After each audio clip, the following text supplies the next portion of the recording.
Hello. Can you hear me all right, Cerberus?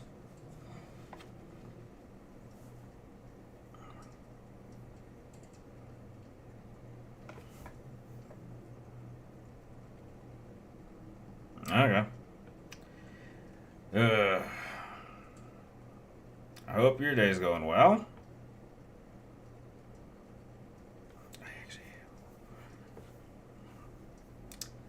Hello there, Boda. How you doing?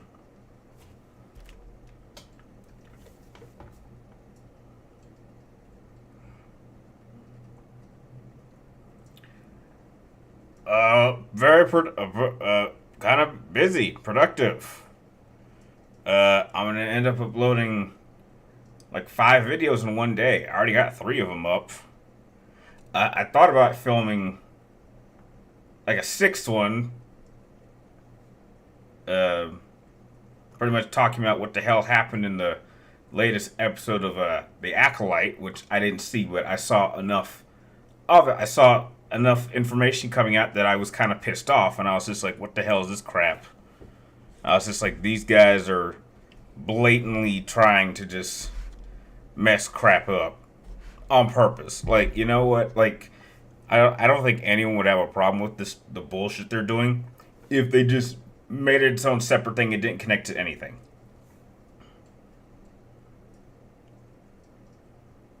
Yeah, I know. Yeah, I know Cerberus. Like, it's still my favorite comic book movie of all time. The funny thing is, that it doesn't. The thing about it is that it doesn't feel like a comic book movie. It feels like it's a crime drama that just so happens to star Batman, and that's why I like it so much. Is that it's the best comic book movie, but it doesn't feel in the slightest like a comic book movie. Like I could say to some extent, you could say Batman Begins feels more like one, and in some sense, maybe even The Dark Knight Rises, but definitely not The Dark Knight. That does not feel like a comic book film at all. And those ones are usually the best ones. Hmm. Hello, James. How you doing? Hope you're. Did I see Nintendo Direct? No, I did not. But they didn't announce a Nintendo Switch 2, so they clearly didn't reveal anything that was probably worth anything.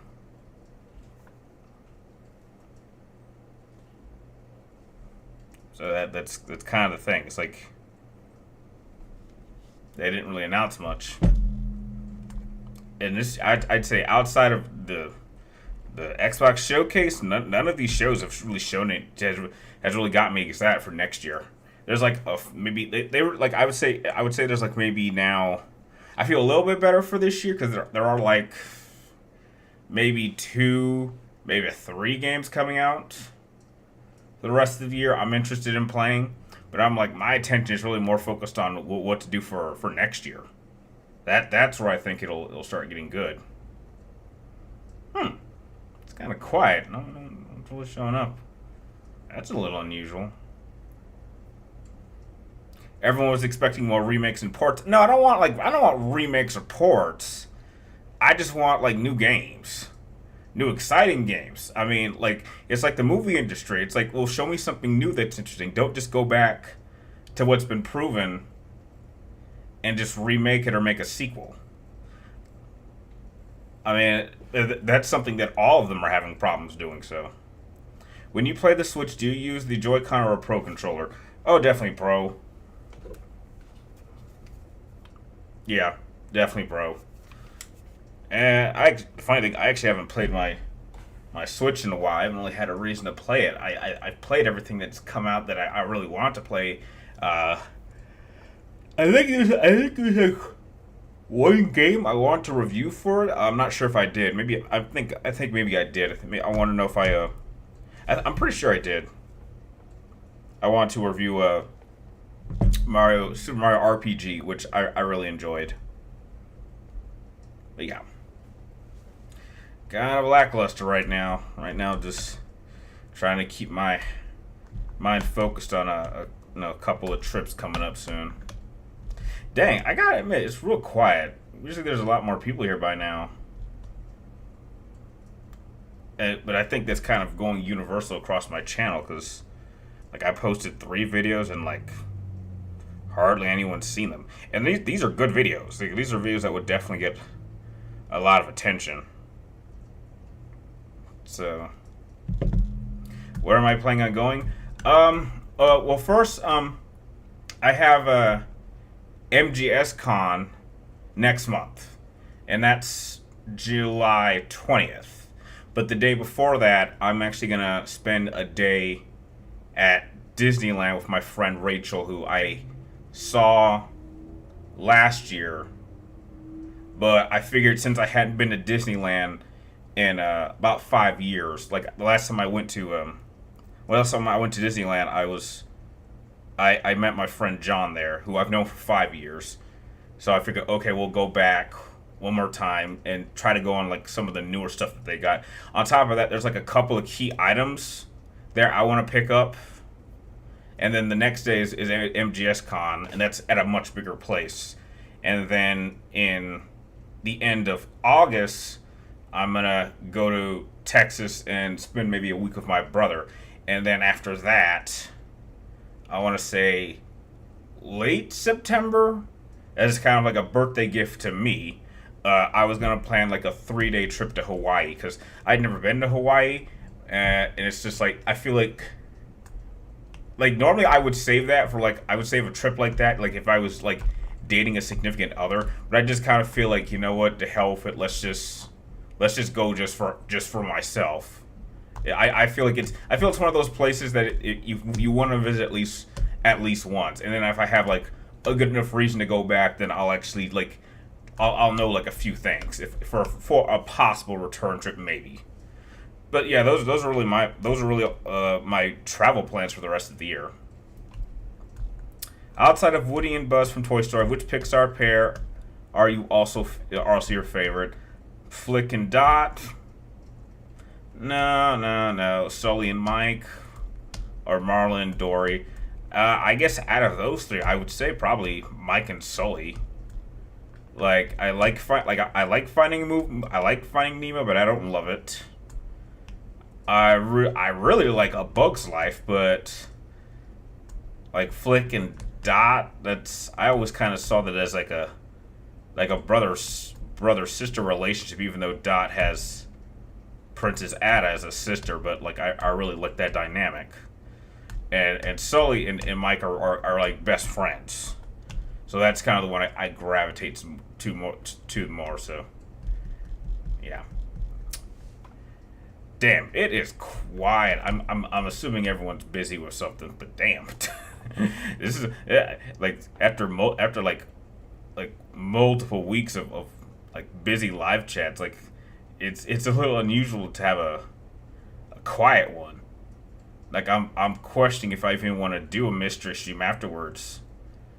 I don't know. Maybe I could skip it because no one's gonna show up. So I don't know. I'm just assuming everyone's busy. They're out doing something.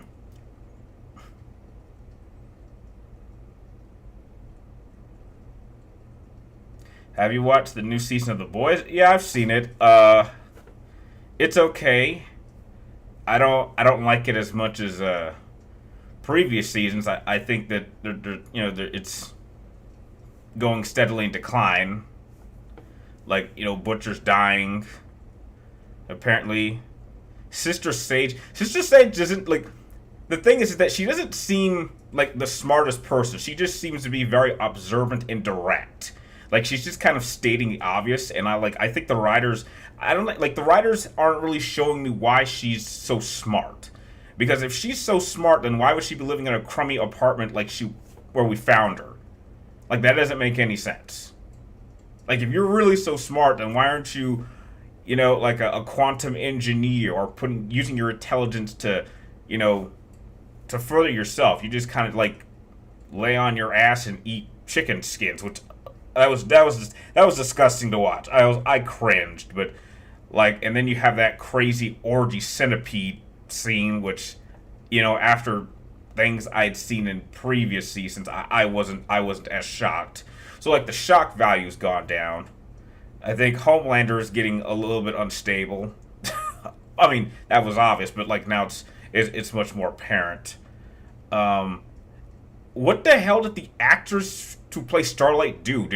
I heard she did some type of plastic surgery. She looks completely unrecognizable. Oh my god. And I think the dynamic between Anna and Huey, it's not really there. It seems forced. And when the hell was Frenchie ever gay? Like they're throwing all this stuff, and it feels so disjointed from the previous 3 seasons. Like they've already said that they're ending at season 5, and I'm just like, this season just so far it feels so disjointed. And I think that's a bad thing. Like I think it's okay, but like I'm not really enjoying it anywhere near as the previous seasons. Someone cue the cricket noises. Yeah. You're thinking of questions. How's my health? I'm fine. No issues. I was just at the doctor's office yesterday. We just had a little checkup. That's about it. And doctor said everything was fine. No issues. Gen V? No, I didn't see that. I didn't feel a need to see that. If the cutscene story and voice acting is kept the same, will you skip Delta? Is it? I don't know anything about that. I don't have a reason to play it. Like, I mean, like the only thing I would like, there's no reason to play it because it'll be an inferior game. Like, I mean, that's my issue with them remaking all of these games are like in my top 10. Like, the thing about it here, the thing that makes a top 10 special is that it's perfect in the condition that it's in. It doesn't need better graphics. It doesn't need better controls. It doesn't need better voice acting. It doesn't need better mechanics. That is what separates a 9.5 from a 10. A 9.5, I feel like, okay, there's something in this game that I think you can improve, even though it's a phenomenal game that I'll probably play several times. A 10 out of 10 is absolutely perfect exactly the way it is. You don't have to add anything. You don't have to add any DLC. You don't need to modify anything. You don't have to do any of that thing. It's a game that I guarantee you I'm going to come back, and my enjoyment of it is going to be just as fun as I played it the first time. And that's difficult to do.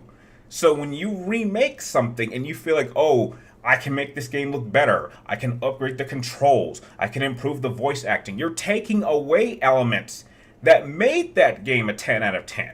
So just by that very principle, whatever this remake does, even if it improves the graphics, the controls, modifies the story, which they're obviously going to do because anything Kojima related they're going to rip out. Just by that nature, this game could never be, to me, as good as the original. And that's the problem I have with Resident Evil 4 remake. It's like, I don't want to play it because it will not be able to match it because you've already stripped out. Just by remaking it, you've already taken out elements that made that game a 10 out of 10 to begin with. A 10 out of 10 does not need to be changed. You can improve a 9.5 and make it a little, and almost push to that point, to the point where it's in a perfect state that it never needs to change. But that's not what these remakes do. Pretty much they want to remake games they know that people are going to want to play because of the name recognition. That's it. What's up, Broken Limit? Welcome to the stream. What is the most challenging part in Resident Evil 4 that I've played? Challenging? Oh, easily the hardest part about that game when I played straight on. It's in the castle. It's the best way I can describe it. It's that huge room where the monks and there are all those pillars. Like that entire sequence, I think when I really think about it, that is the one sequence that I always have. It's always hard. Like I think maybe you know what I'm talking about. But it's like it's in the castle. It's in the third section. But that is always, no matter how many times I've played the game, that section has always proved to be challenging. Every time. Even if I have like going with the game plan, like there's always the potential for something to go wrong. And sometimes it happens. Do you think remakes try to way too hard to outshine the original? Yes. Because the point of these remakes is they simply believe that by adding modern innovations, it'll make it a better game. And I think that's the wrong kind of thinking because, I mean, if anything, that makes the original look even more impressive because the original was able to achieve its level of greatness without the need of such advancements. That I think is more impressive. It's like if you feel the need that you have to have like all these high definition 8K visuals and update, and the fact that you have to learn that, like right there, you're not adding anything original. You're pretty much trying to take these ideas and saying, well, let's add 20 years of improvements and that'll make it a better game. That's never the case. Because that first game didn't need to do that. It did it all on its own, and it didn't need to stand on the back of another game to do that.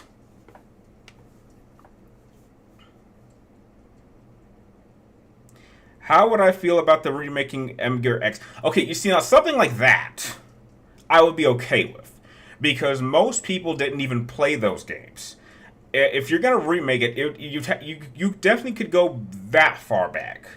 So like Metal Gear 1, so Metal Gear 1 or Metal Gear 2 Solid Snake, those I would support a remake for. I think because those games were the very, very first games in the series, and that's like going back to like the 8-bit era, those could be used for an updated version. That I would absolutely support and play.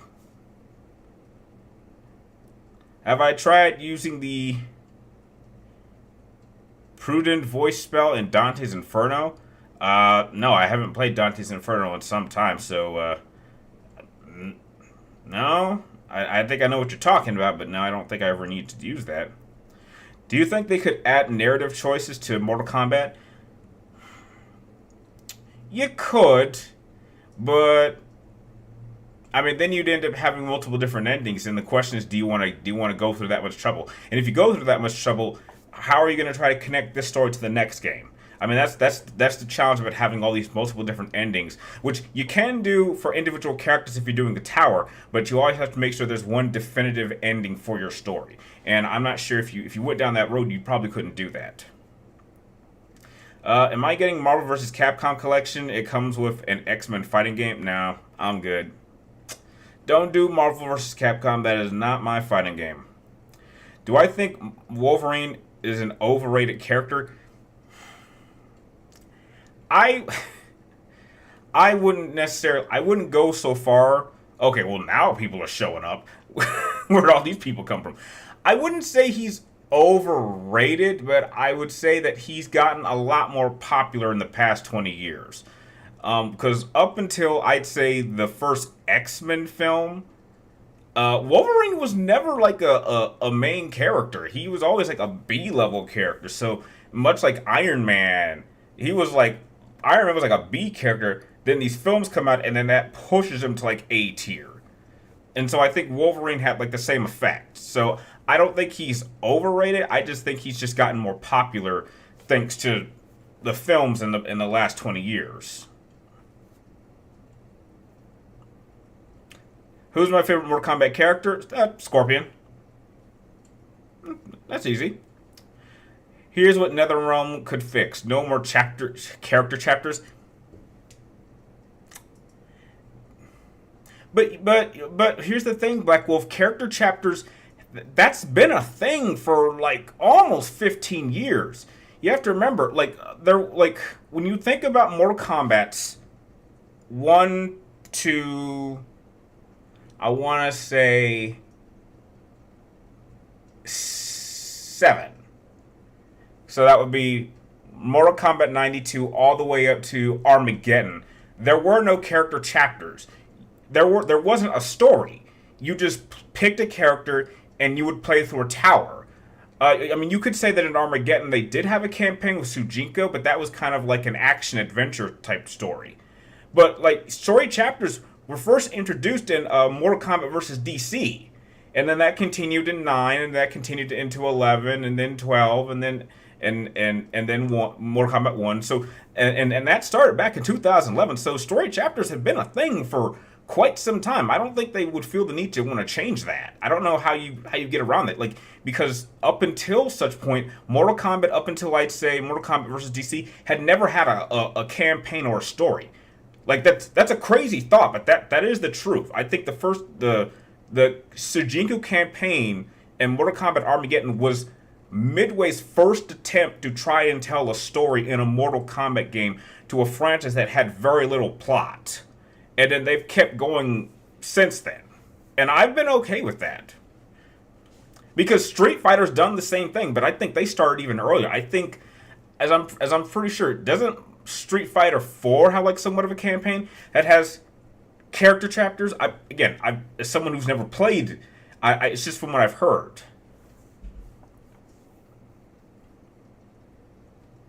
My problem with remakes is that they make too many changes to the story that could possibly damage the original or just remove all of its charm.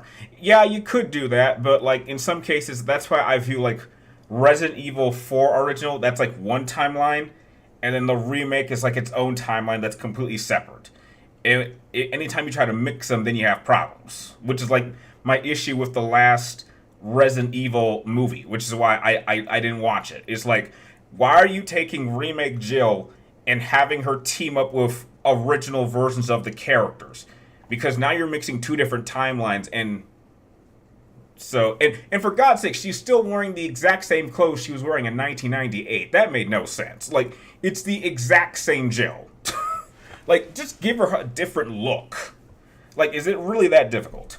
Like, trust me, we're not so stupid that a different look from, like, if you make Jill look different, we're not going to be like, well, that's not Jill. It's like, well, obviously Jill changed her look, so that's normal. Do you think Psylocke in... I don't even know who that is. I don't know much about Psylocke or whoever that character is, so Black Wolf I can't say.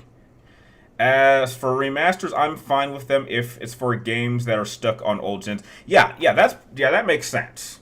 Yeah, there's a lot of PlayStation 3 games that I would absolutely replay if in a remastered form. I'm with you. You also thought Logan really benefited from the movies? Yeah. Oh, absolutely did. Do you think, Lindsay, do you think there should be Mortal Kombat animes and comics? There are comics and animes. I mean, maybe not so much animes, but they have animated movies. And Mortal Kombat has always had comic books going back to the 90s. That's not new. You always thought that X-Men 2 is the best X-Men movie. A lot of people feel that way. That's definitely the top 5 in me. 15 years? Yeah, dude. Like, almost 15 years. Remember, the first story... Actually, it might be that. Let me double check. It might be that. Mortal Kombat versus DC release date. November 16th, 2000. Oh, yeah, wow. Actually, yeah, 15 years. Yeah, chapter characters, that was introduced in Mortal Kombat vs. DC. That came out in 2008. So, and we're in 2000, yeah. So the character chapters have been a part of Mortal Kombat for over 15 years. So, yeah. I think someone else might ask you this, but do you think Wolverine might work as a guest character in Mortal Kombat? He could, but because of the rights, he wouldn't be. But do I think Mortal Kombat, he could be? Yeah, he could. Ataku, was there any awkward involvements with the first time? Wait, what? What do you mean? What are you talking about? Ataku, what are you talking about? Was there any awkwardness involved with the first time, or you're gonna have to specify? I don't know what you're talking about. I would have the Spencer mentioned incident be told in flashbacks in Welcome to Raccoon City. That's... I mean, I guess. I mean, that wouldn't be something I would want to see, but, you know. Quant as an assassin that Psylocke switched minds with, I've never heard of that storyline, so I can't comment. What is the buggiest game I've ever played? Ooh, God.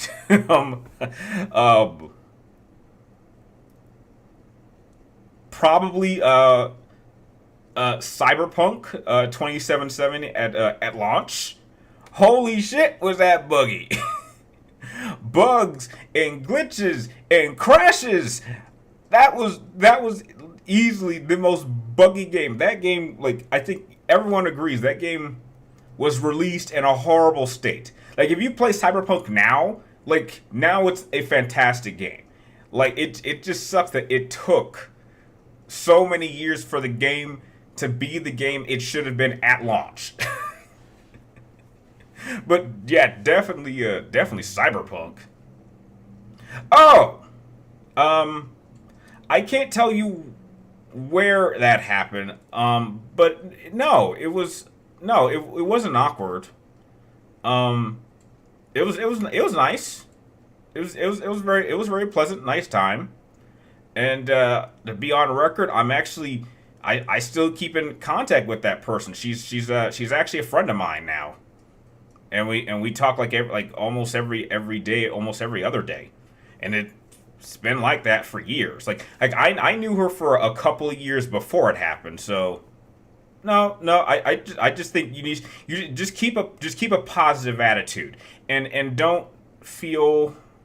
I would say don't feel too pressured to quote perform well, because first time you're not gonna know what you're doing, so it's a learning experience. So that would be my advice. Just when it happens, just be honest and just don't feel too bad.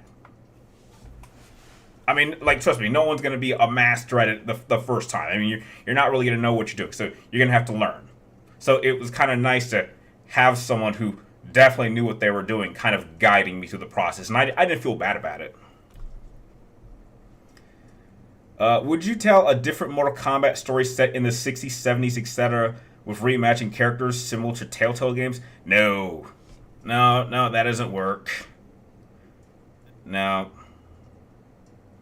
What was the problem you had when playing Arkham City that you couldn't give it? Okay, here's the problem with 10. Here's the problem with Arkham City. The problem with Arkham City was that the story had too many. It had too many flaws. Here's the best way I can describe it. Arkham Asylum was a smaller, more contained game, and even though when compared to Arkham City, it's not as big to explore. The combat isn't as fluid. The gameplay isn't as good as Arkham City. Gameplay wise, yes, Arkham City is a better game. But when you come to story, because it's so contained, there aren't any flaws in its plot. My problem with the Arkham City is that there were so many plot lines, and when you get to the last chapter, the last part, they go through them so quickly that none of them have time to breathe. It's really just like the last main section. Like, first, you gotta deal with Hugo Strange, and then you gotta deal with Ra's al Ghul, then you have to deal with Clayface, and then the Joker thing. So, like, it's rapid firing all of these major storylines at the end, instead of just gradually dealing with them one at a time. The ending was so rushed, and that I thought was and that I had a problem with it. I didn't think the ending was bad, but I felt it was way too rushed to deal with too many major elements that we spent an entire game trying to explore. That was a major flaw. It's like if you view it as like a plane landing, it's like the takeoff was good, the flight was good, but when you're landing, it's like a rough landing. It's not smooth. You maybe have lost a tire or two, and even though you survived the landing, it was pretty rough. That's why I would never give Arkham City a 10. Could you imagine how happy people would be if Hellsing Ultimate Game was released for PlayStation 3? And I'm not sure. I'm not too familiar with that game, so I don't know. The new Spider-Man 2 also has a messy plot with so many different ideas crammed into its narrative. That's what I saw. I mean, once I saw that they were kind of forcing Miles and they were trying to push Peter to the side and get rid of him, I was just like, yeah, okay, no, I've been dealing with this. I've been dealing with this crap for too long. I'm not dealing with this. Man, I mean, at least in the films, Peter was dead, so there's that.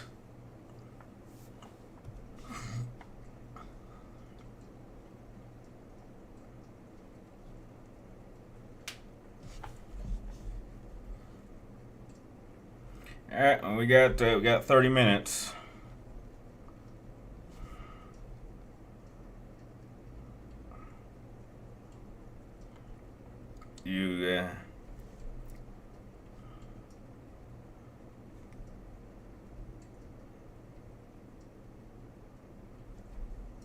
You You kind of feel like the Wonder Cult chapter in Arkham City slows down the pacing. Yeah, there's a lot of, I mean, there's a lot of chapters that slow it down, and the ending was rush. Do you feel like Miles Morales was too forced? You're damn right. He's too powerful. Like, I'm telling you, like, I'm not even joking. Like, that was my biggest problem playing Spider-Man Miles Morales. Miles Morales is, without question, the most OP Spider character I've ever seen. There is no version of Peter Parker that could take down even a young Miles Morales. Like, Peter would lose 10 out of 10 times. Like, Miles has, like, powers that make him so OP, like, it's not even fair. Like put it like this: when your game when Miles is so damn powerful that I can beat the game for the first time on hard difficulty and I don't die once, there's a problem. Because anytime that he got in trouble, he can just jump away, turn invisible until the enemy stop looking for it, and rinse and repeat. Like, it's just too easy. He's too OP. He's too powerful. Hellsing is a manga written and ran. I'm not too familiar with that. What are some flaws you had with writing? What are some flaws I had when playing the original Final Fantasy VII? I plot wise, I didn't have any problem with it. I was 8 when I played that, so I mean, even looking back, I can't think of anything story wise I have a problem with. No. I think old school 7's plot is just fine the way it is. I got no problems. Why do some people find the story for 7 overrated? I don't know. There have been much better plots. I put it like this. I don't think it's overrated. Because I've said this. 10 as a game absolutely shits all over 7. In every department. Like, 10 is my game. Way better story, way better cast of characters, way better music, better combat, better visuals, better everything. 10 takes a massive dump on 7 in every single department. There is not a single element of 7 that I will pick over 10. Not one. I think people think it's overrated because it's still talked about, but like, you have to remember 7 is important because it gave an RPG mainstream like attention, which up to that point there had never been an RPG that had gotten that much attention or had seen that much success. So really, Final Fantasy VII is important to not just Final Fantasy, but for the whole genre of RPGs. You could say that game, even before that, the Final Fantasy games before that, they weren't mega hits. That was really, Final Fantasy VII could easily be considered as the first mega hit RPG game of all time. You could easily say that. So I think that's why people still like maybe think it's overrated. But that game is very important to the genre of RPGs. Peter Parker has been getting done so dirty. You're damn right, Service. Damn right. Miles also has electric construction generation in the comics. Imagine if he had that in the game. Like, dude, like, I'm sorry. Like, when a character's that OP, I'm not a fan of theirs. I'm sorry. Like, Superman can get away with it because they have threats that, he has problems dealing with, but, like, not Miles. And then you have the balls to have Miles take on Peter's villains. Like, that's even worse. I would argue Cloud's father's a better protagonist over Titus. No, because I think that I mean, he's okay. Put it like this: I would disagree simply because Titus's dad was a bit of a hard ass, and so was mine. so I could relate to Titus more than Cloud. Hey, what's up, Zach Turf? How you doing? Service, personal question. Am I a sensitive person?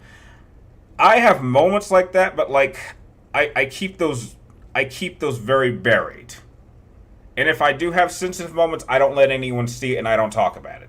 But I think that's all men. I think all men, even like very masculine men, they have moments where they feel a little bit sensitive and then they want to just get away from everybody. And then once they get over that, then they go back to their masculine mindset. I mean, we all have down moments, but you just don't want people to see it. Like like one thing that was very very clear was that my dad. I never got to see my dad emotional. I never saw him once cry. I never saw him seem unsure. He always had this stoic vibe about him. And if there was something that he was very unsure about or he was unusual about, we would never see it, and we would never sense it. So if my dad was having issues, we would never have known. I'm sure he did because he was a man like I am, but like he was very much an old school masculine man taking on the role of a father. He was the family's rock, and he earned everyone's respect. Does Luke take a dump on Sephiroth? Wait, does Lulu take a dump on Sephiroth? And if he didn't have access to both pre and safer form, Lulu? No, no. If you're talking about magic abilities, Sephiroth would destroy Lulu. One on one? Yeah, Sephiroth is winning. You also like the cringy moments in 10? You're damn right I do with the laughing scene. Absolutely, I love the cringy scenes. Absolutely. That's iconic. Well, there's also a couple other cringy moments, but that's the one I think most people are referring to. I love it. No complaints. I loved it when I saw that for the first time when I was 10, and I love it now as a 33-year-old man. That has never changed. Do you think Persona 3 characters are as good as the one in 5? No. Absolutely not. Not even close. I can't even remember I can't even remember half the characters in 3. No. No. No, Otaku, no. I haven't spoken to her in maybe a year. So I would say we're not really we're not friends. I'm unsure if we were. But no, it absolutely not. I promise you. What was my favorite Vegeta moment in all of Dragon Ball? Ooh, that's a tough one.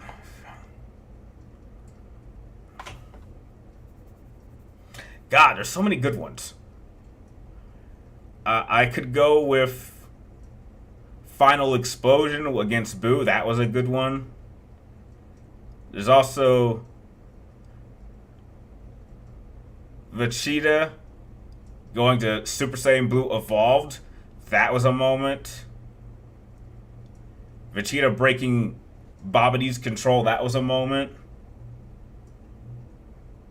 Him taking on 16. That was a moment. Damn. But if I really had to pick a singular moment, I would say, I mean, it's paired with another character, but I would pair it. I would say favorite Vegeta moment was when him and Trunks did a father-son Gallic gun. That would be my favorite moment because they had done something like that with Goku and his sons. So to have Vegeta have a moment like that with Trunks, I think was amazing because I would say up until that point, Vegeta and Trunks had never had a moment like that, and that was something I had yearned for since the Cell Saga. Because once Trunks was killed, like I think the best moments for Vegeta are the moments where he reveals how much he actually cares. Like the whole time that Trunks was with him during the Cell games, he was kind of being like an ass to him. But then once Trunks was killed, that really got to Vegeta. Or when Beerus like slapped Bulma. Like it's moments like that because Vegeta's supposed to be such a hard ass character. When you see moments where he generally shows caring and love, those moments are rare. And those are the moments I like Vegeta the most. He doesn't always have to be the prince of all Saiyans and be all stoic, but he can show that I can care about people and still be the badass warrior that I've always been. Like, those are the special moments. One name franchise Lulu could solo. I can't think of any. What is my favorite story arc in Star Wars Legends? Arc? I guess Crimson Empire arc. I guess that would count. I really like that story. The part where he hugs Trunks. Does that sticks with you? Yeah, that's a good one. You know, I'm curious. You know, I was actually looking. I think I saw a statue of that moment. That's something I would love to own. Let me just double check. I think it does exist.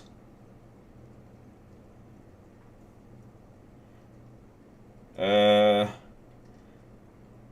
kind of. Yeah, something. Yeah, like it's something like this, but it's like a better statue. Like there's a better version of this, but like I've seen a statue of that moment. That's something I would like to own. But yeah, here's a I found here's a statue of Trunks and Vegeta doing the Gallic Gun together. That must be a new figure. Yeah.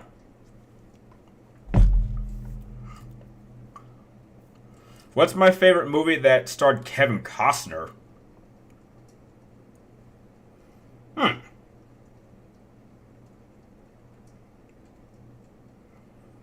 That's a tough one. No, The Bodyguard's too generic. I don't like that movie as much. I know this movie bombed, but I like The Postman. I really like that movie. Me and my dad would watch it all the time. I know Waterworld also bombed pretty badly, but that was also a fun film. So yeah, I'd probably go with The Postman. I really like that film. So you think Violet from Persona 5 is a good kid? Yeah, I like her. Yeah, I like her. Holy snaps. Do you think that Darth Kaitis could kick... What? A lightsaber duel? This is like...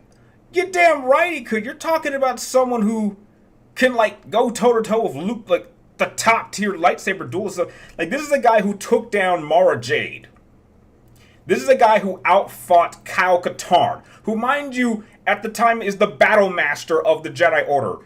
And his skills even are comparable to Luke Skywalker, who, mind you, is the most powerful force wielder in Star Wars history.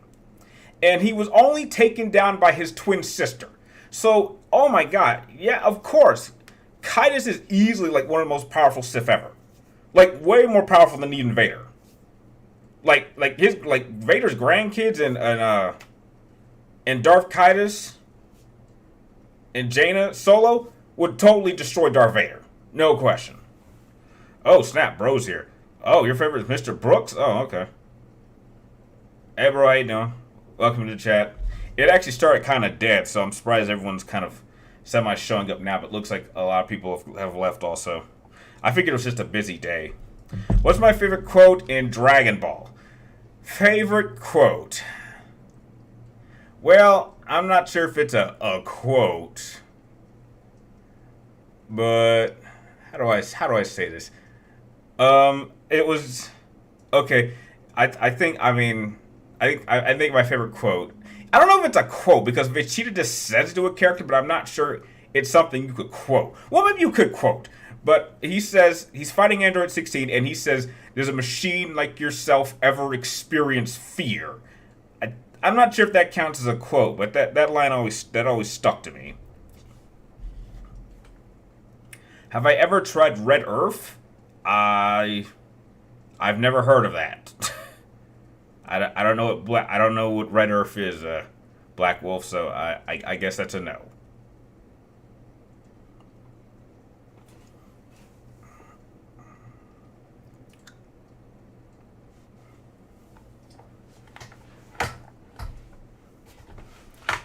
I like how I know people like the party where he yells, "It's over 9,000." What party? What are you talking about? I can see why Vegeta knows what fear is like. Yeah. Favorite Persona Awakening is Queen. Oh yeah. Oh yeah, Queens. She gets on that badass bike and she's wearing that dark suit with those badass knuckles, those better spiked knuckles. Oh yeah.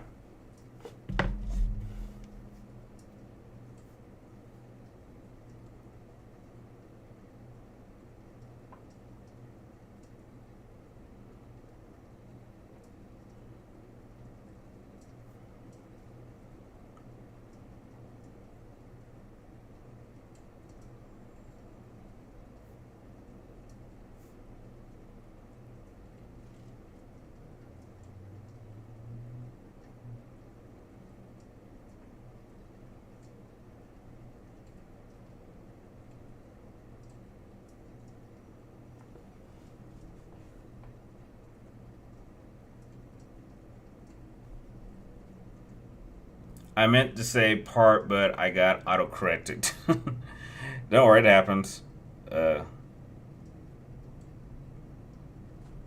but I don't know. I'll say easily.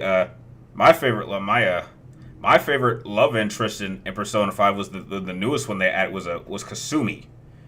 But I'm sure you already know why. But I don't know. Yeah, definitely Kasumi.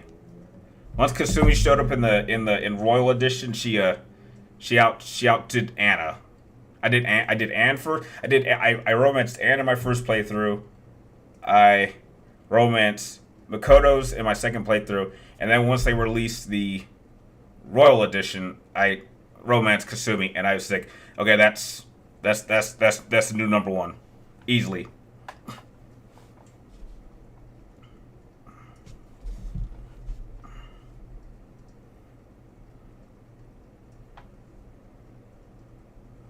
You guys got anything else? We got 13 minutes before the mystery stream, and I'm on the fence if we should even do it because I'm not sure if anyone's going to show up. I would romance Kasumi, but by the time you get to do that, you're already on the last few hours of the game. That may be true, but if you do the extended missions, you have more time. Like a lot of people didn't do that. Like they tried to just play through it straight on, and so there's like, depending on how you play and the choices you pick, Persona has like two endings. So like I think Kasumi's storyline goes a lot further. So I loved what they did in the additional content with her character. I absolutely loved that. Hi chat, phone didn't give me notifications. Oh, that's okay. It felt like a slow day all around. Uploaded 3 videos today. I think next week I want to do like a different type of videos. I don't want to do just I don't want to do just rankings. Maybe I'll ask for reaction ideas. It's been a while since I've done a reaction. Maybe watch like a try not to laugh video or something. What Yu-Gi-Oh deck do you think Goku would use?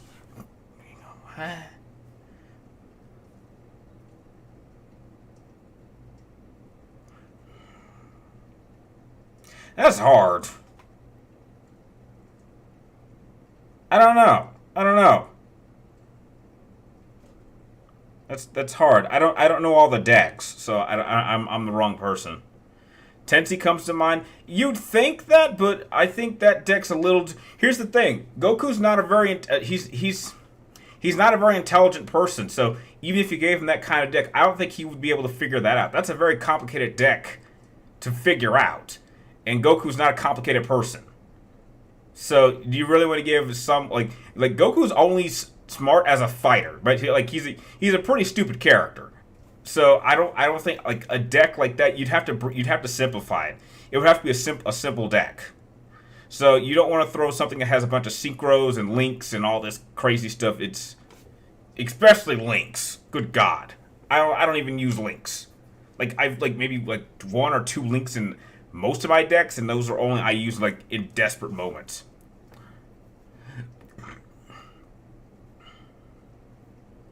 Have I seen a statue of Tifa posing behind Cloud's sword? Yes. I know what figure statue you're talking about. I'm an ape and I figured it out. Well, that means you're definitely smarter than Goku is. So Goku would use super heavy samurai deck. Oh dear God, that's even that. The thing about that, no, that's even more complicated. Oh, that's even more complicated. No. Which element do you think would counter electricity? Water or wind or water? Would counter it? Where's Earth? You're missing Earth, man. Just I remember one time someone said that English voice actor Yu-Gi-Oh lost his voice to. I heard that story too. I heard that story. I heard another story where he apparently he like passed out, but he like didn't really pass out. Like I've seen that story online. I think he said it was like a different transformation. It wasn't Super Saiyan 3. Apparently he mistimed how much air he was pushing out of his lungs, and so he was like slightly passing out a little bit, but like he was in a padded room, so he wasn't hurt. How is Super Heavy Samurai deck complicated? It doesn't have any spells. or traps. Yeah, but it's just not a fun deck. Like, if you're gonna fight, you wanna have fun. That's not a fun deck to play against. Boba Wind is natural instigator for electricity. Water conducts it. Wait, does Earth counter electricity too? I would imagine that. Why wouldn't it? I'm not sure what you guys are talking about, but okay.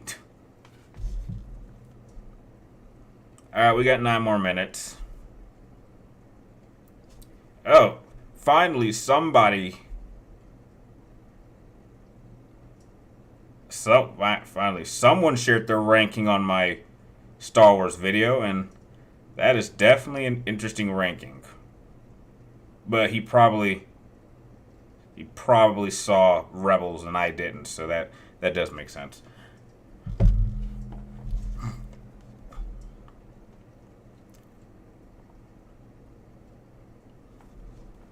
Alright, we got 8 more minutes.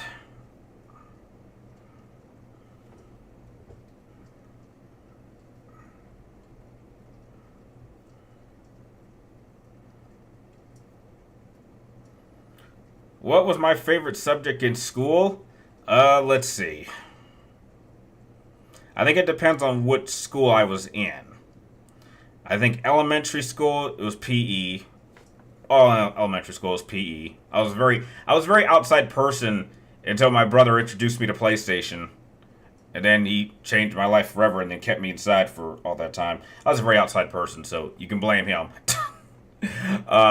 Middle school, it was definitely science. And in high school, it was digital media. What's my favorite lightsaber color? Well, it's this one.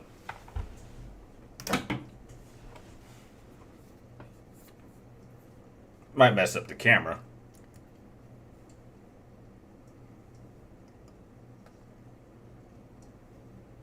Because it's my favorite color in general.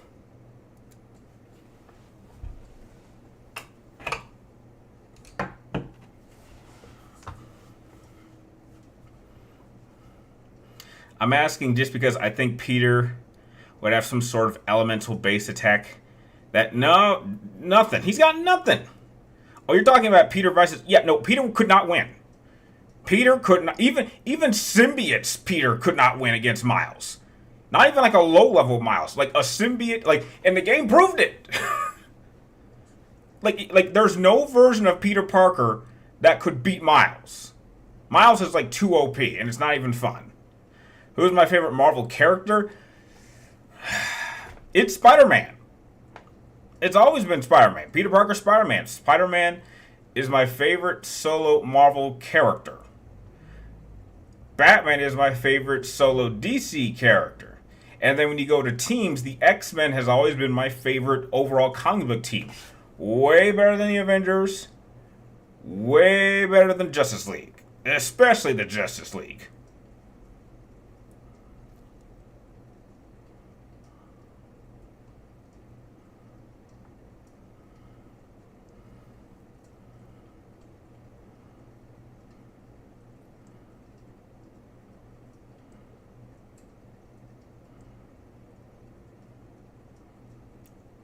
What about DC team? I don't really have a favorite DC team. None of them are really all that good. I mean, I guess I'd hang out with the Titans because they're a little bit more laid back, but that'd be about it. I refuse to join any team that's got that bitch on the team. Like just because she's on the team, I'm not joining. So like almost by default, I would probably go with the Titans. I want nothing to do with the Justice League as long as that woman's on that team. Heck, I'll join the Avengers and half the time they spend their time trying to kill each other. You heard Spider-Man was originally supposed to be a DC character. Maybe. I think he could fit.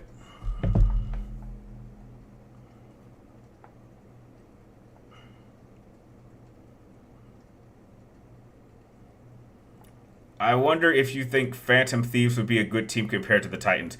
No, I think that I like the Phantom Thieves more.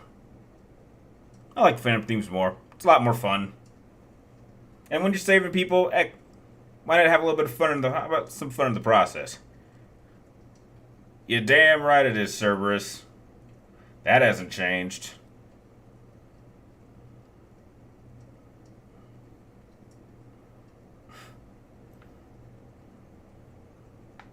My day's going all right, but the stream is about to end, and I'm still thinking if I even should do a mystery stream because not a lot of people showed up to this one. So if like not a lot of people showed up to the main live stream, then I'm not sure anyone will really even show up to the mystery stream. And all I was gonna do was just play Doom Eternal for about an hour. Like last week we played Doom, and now I'm replaying through Doom Eternal, and I only just got to the second chapter. And you know the funny thing about playing games like that is that an hour goes by so fast you don't even realize it. How often do I play Just Dance? Not often. If I want to do some dancing, I would just go to my local gaming bar and just play on their DDR machine for like 30 minutes. Trust me, you'll sweat doing that. You might even draw a crowd. Now you can still get a good workout on DDR.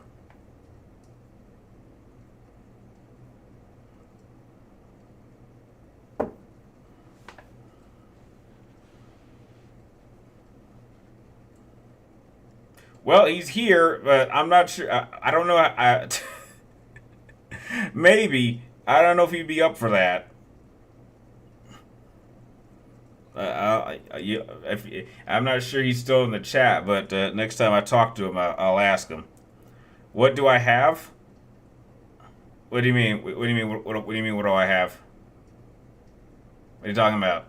We got 2 more minutes, so.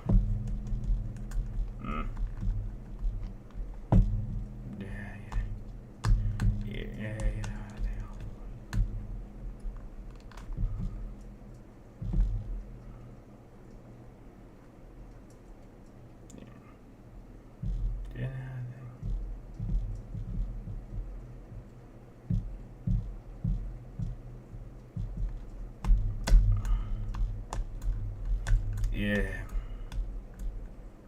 What was my first era of WWE? I would probably say mid 2000s when I was in high school. I think I might have suggested this idea to you before, but here's a video idea. Just top 10 best historically accurate movies of all time. That's a tough one, but alright, I'll think about it. But I'm gonna cut the stream there. It was kind of dead for most of it, and it picked up a bit. So I think we'll hold off on the mystery stream. I think I'll hold off Doom Eternal till next week and hope more people show up. Yeah, I think because this will have been my 4th video of the day, so I don't want to overload. I want to give everyone time to watch the 3 videos I uploaded today, and then we'll do more content next week. So I want to thank you guys for dropping into the stream. Hopefully more people show up next week, and we'll have a much better time. But this one was okay. It definitely picked up. But yeah, I will see all of you guys next week.